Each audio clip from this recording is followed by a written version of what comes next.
महंगी होती शिक्षा और स्वास्थ्य सेवाएं किसके लिए है विकास आम आदमी की पहुंच से दूर।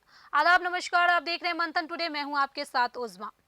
भारत आज जब वैश्विक मंचों पर आर्थिक शक्ति, तकनीकी नेतृत्व और कूटनीति प्रभाव की बात कर रहा है, इस समय करोड़ों परिवारों के सामने एक साझा चिंता खड़ी है। बच्चों की शिक्षा कितनी महंगी होगी, बीमारी आने पर इलाज कैसे होगा और कैंसर जैसे भयावह बीमारी से कैसे निपटा जाए। यही तीन प्रश्न आज भारत की सामाजिक सच्चाई और नीति निर्माण की कसौटी बन चुका है।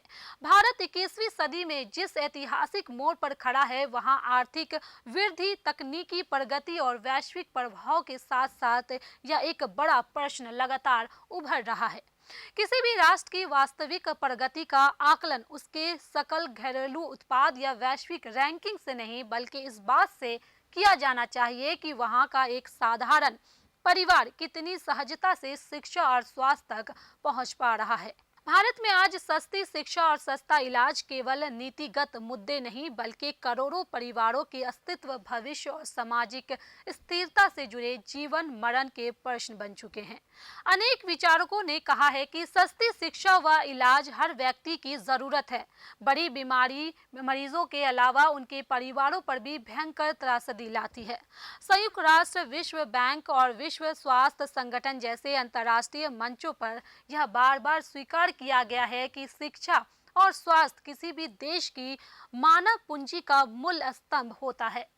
शिक्षा व्यक्तियों को सोने, निर्णय लेने और समाज में योगदान करने की क्षमता देती है, जबकि स्वास्थ्य उसे क्षमता का उपयोग करने योग्य बनाता है। यदि इनमें से कोई एक भी कमजोर हो तो विकास की पूरी संरचना असंतुलन हो जाती है।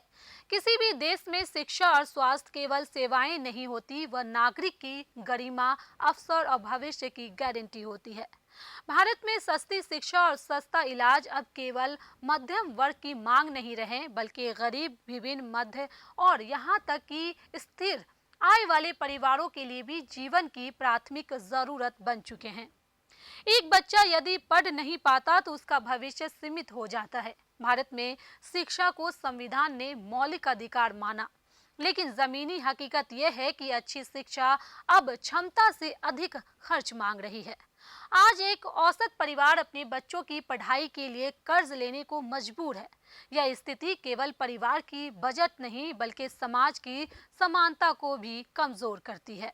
तो चलिए, फिलहाल इस खबर में बस इतना ही। देश दुनिया के ऐसे ही तमाम बड़ी खबरों के लिए बने रहे मंथन टुडे के साथ। साथ ही हमारे चैनल को लाइक करें, सब्सक्राइब करें, फॉलो करें और ऐसे ही निष्पक्ष पत्रकारिता देखने के लिए देखते रहे मंथन टुडे। बहुत बहुत शुक्रिया।